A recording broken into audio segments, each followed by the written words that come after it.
ஒரு கிராமத்தில் மூர்த்தி அப்படிங்கிற ஒரு விவசாயிக்கு சவிதா அப்படிங்கிற மனைவியும் குரு அப்படிங்கிற ஒரு மகனும் இருந்தாங்களாம். மூர்த்தியோ ஏழ்மையான குடும்பத்தை சேர்ந்தவராம். மூர்த்திக்கும் சவிதாவுக்கும் தன் மகன் குருவை வச்சு ஒரு ஆசை இருந்தது. சவிதா எப்படியாவது கஷ்டப்பட்டாவது நம்ம குருவை நல்லா படிக்க வச்சு அவனை ஒரு நல்ல வேலையில் உட்கார வச்சு பார்க்கணுன்னு எனக்கு ரொம்ப ஆசை. அதுக்காக மூர்த்தியோ ரொம்ப கடினமாக உழைச்சாராம். காலையில் எல்லாம் எழுறதுக்கு முன்னாடியே எழுந்து வயல்வெளிக்கு கிளம்பிடுவாராம் மூர்த்தி. அவர் நாள் முழுக்க வயலில் வேலை செஞ்சுட்டு அந்த வயலில் வேஸ்ட்டாக இருக்க மரங்களை வெட்டி விறகாக்கி அதை ஊருக்குள்ளே விற்று அதுலேயும் சம்பாதிப்பார் மூர்த்தி. மூர்த்தி வயல்வெளியில் வேலை இல்லாத நாட்களில் சும்மா இல்லாமல் அவர் காய்கறி வியாபாரத்தையும் பார்த்து வந்தார். காய்கறி வாங்கலையோ காய்கறி என்கிட்ட எல்லாம் நல்ல தரமான காய்கறிகள் கம்மி விலைக்கு கிடைக்குமா? உங்களுக்கு தேவையானதை வாங்கிட்டு போங்க. காய்கறி வியாபாரத்துலேயும் நல்லா சம்பாதிச்சார் மூர்த்தி. அப்பா, என்னோட 12th ரிசல்ட் வந்துடுச்சுப்பா. நான் ஏ கிரேடில் பாஸ் பண்ணியிருக்கேன். 600க்கு 565 மார்க் எடுத்திருக்கேன்ப்பா. படிப்புக்காக நான் நகரத்துக்கு போக வேண்டி இருக்கும்ப்பா. ரொம்ப சந்தோஷம்பா குரு. நான் எப்படியாவது காசு ரெடி பண்ணி உன்னை உயர்கல்விக்காக நான் நகரத்துக்கு அனுப்ப பார்க்குறேன். சவிதா, நம்ம குருவை உயர்கல்விக்காக நகரத்துக்கு அனுப்பணும்னா நாம் சேமித்து வச்சிருக்க பணம் பத்தாது. நாளைக்கு யாருக்கிட்டையாவது கடன் வாங்கினா தான் அவனை உயர்கல்விக்காக நகரத்துக்கு அனுப்ப முடியும். இதை நினச்சி எனக்கு தூக்கமே வர மாட்டேங்குது. நாளைக்கு கண்டிப்பாக யாராவது உதவுவாங்க. இப்போ நீங்கள் தூங்குங்க. காலையில் நேரமாக எழுந்து பணத்தை தயார் செய்ய மூர்த்தி புறப்பட்டார். அப்போது வழியில் தன் நண்பன் பாபுவை பார்த்தாரு. நண்பா பாபு, எப்படி இருக்க? உன்னை பார்த்து ரொம்ப நாள் ஆயிடுச்சு. நான் என்னோட மகனை உயர்கல்விக்காக நகரத்துக்கு அனுப்ப எனக்கு கொஞ்சம் பணம் தேவைப்படுது. உன்னால் உதவ முடியுமா? நான் அந்த பணத்தை ஒரு வருஷத்தில் உனக்கு திரும்ப கொடுத்துருவேன். மூர்த்தி, நான் புதுசாக தொழில் தொடங்கலான்னு அதில் பணத்தை போட்டு எனக்கு நஷ்டமாயிடுச்சு. இப்போதைக்கு என்கிட்ட பணம் இல்லை. இந்த ஊரில் ஒரு சேட்டு இருக்காரு, அவர்கிட்ட கேட்டுப்பாரு. மூர்த்தியோ சேட்டு வீடு எங்கே இருக்குதுன்னு கேட்டு சேட்டு வீட்டில் சேட்டை பார்க்க போனார். ஐயா வணக்கம். என் மகனை உயர்கல்விக்காக நகரத்துக்கு அனுப்ப எனக்கு கொஞ்சம் பணம் தேவைப்படுது. நீங்கள் கொடுத்தீங்கன்னா நான் மாதம் மாதம் வட்டியை கரெக்டாக கொடுத்துருவேன். அரே பையா, ஊரில் எல்லாம் 2 ரூபா வட்டிக்கு தராங்க. நான் 3 ரூபா வட்டிக்கு தான் தருவேன். எனக்கு 2 ரூபா வட்டி கட்டுப்படியாகாது. உனக்கு இஷ்டம்னா வாங்கிக்கலாம்.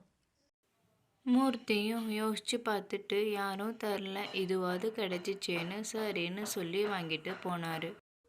மகனே குரு, நீ நல்லபடியாக நகரத்துக்கு போய் உன்னோட உயர்கல்வியை முடிச்சு நீ பெரிய ஆளாகணும். இதுதான் இந்த அப்பா அம்மாவோட ஆசை.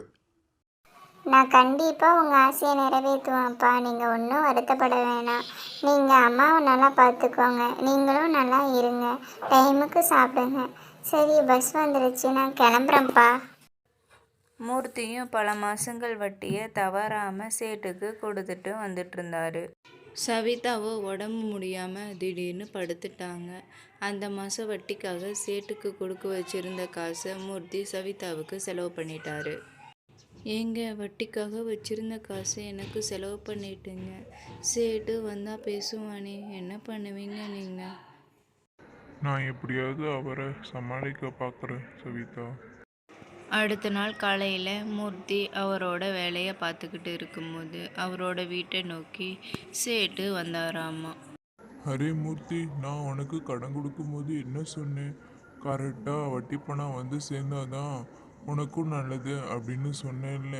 ஏன் இந்த மாதத்தோட வட்டியை நீ கொடுக்கல? நீ இருக்கிற இந்த நிலைமைக்கு நீ உன் பையனை வேற மேல் படிப்பு வேற படிக்க வைக்கிறியா? உன் பையனையும் சேர்த்து உன் கூடயே வேலைக்கு கூட்டிட்டு போயிருக்கலாம் இல்லே. இப்போ பாரு, உனக்கு கஷ்டம், என்னையும் நீ அலைய விடுற. இதெல்லாம் தேவையா உனக்கு? இன்னும் 10 நாள் பார்ப்பேன். இல்லைன்னா உன் வீட்டை என் பேருக்கு எழுதி வாங்கிப்பேன். இது ஞாபகம் இருக்கட்டும், சரியா?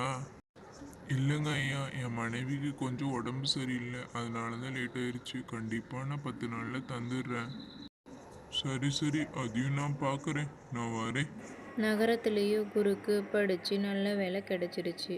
அவன் கீழே ஆளுங்க வேலை பார்க்குற அளவுக்கு அவன் பெரிய போஸ்டில் இருந்தான். குருவோ தான் சம்பாதிச்ச பணத்தோடு வீடு திரும்பினான். வந்த உடனே நல்ல டாக்டரை கூட்டிக்கிட்டு வந்து அவனோட அம்மாவோட உடம்ப சரி பண்ண பார்த்தான். டாக்டரும் அவனோட அம்மாவோட உடம்ப செக் பண்ணி பார்த்து இதற்கு கொஞ்ச நாள் ட்ரீட்மெண்ட் பண்ணால் எல்லாம் சரியாயிடும் அப்படின்னு சொன்னார். குரு தான் அப்பா சேட்டுக்கு தர வேண்டிய பணத்தை எடுத்துக்கிட்டு தான் அப்பாவை கூட்டிக்கிட்டு சேட்டு வீட்டுக்கு போனான். அரே பையா, நமஸ்கார். வாங்க வாங்க, நீங்கள் நல்லா படித்து நல்ல வேலையில் இருக்கீங்கன்னு கேள்விப்பட்டேன். சரி, ரொம்ப நன்றி. என் அப்பா உங்களுக்கு கொடுக்க வேண்டிய அசலையும் வட்டியையும் நான் கொண்டு வந்திருக்கேன். இந்தாங்க உங்கள் பணம். ஐயா, சேட் ஐயா, நான் ஒன்று சொல்லிக்கிறேன். நீங்கள் அன்னைக்கு என் வீட்டுக்கு வந்து என்ன சொன்னீங்க? நீ இருக்கிற இந்த நிலைமைக்கு உன் பையனை வேற மேலே படிக்க வைக்கிறியா? உன் கூடவே வேலைக்கு கூட்டிகிட்டு போக வேண்டியதானே, உனக்கு எதுக்கு இதெல்லாம் அப்படின்னு கேட்டீங்கல்ல. இப்போது இவன் வரும்போது நீங்கள் கையெடுத்து கும்பிட்டு ஒரு மரியாதை கொடுத்தீங்கல்ல. இந்த மரியாதைக்காகத்தான் ஐயா நான் கஷ்டப்பட்டு இவனை நான் படிக்க வச்சேன். இந்த காசு, பணம், சொத்து எல்லாமே அழிகிற செல்வம். கல்வி மட்டும்தாங்க அழியாத செல்வம். அதை தெரிஞ்சுக்கோங்க.